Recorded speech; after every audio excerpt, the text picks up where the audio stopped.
Alright, before we start, you must know the notations of Rubik's Cube. If you are a beginner and you don't know anything about the notations of Rubik's Cube, then I highly recommend you to check out my video, The Basic Notations of Rubik's Cube for Beginner. You can click to this image or the link in the description down below. Alright, in order to acquire the pattern, follow the algorithm very carefully.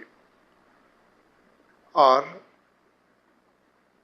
L, U twice, then F prime, then again U twice, D twice, then R twice, L twice, F prime,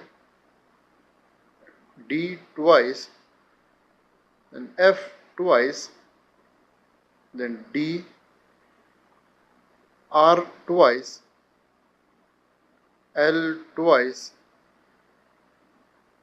F twice,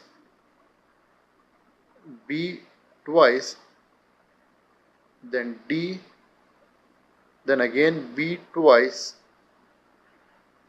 L twice, R, and in the last L prime. There you have it, a tablecloth.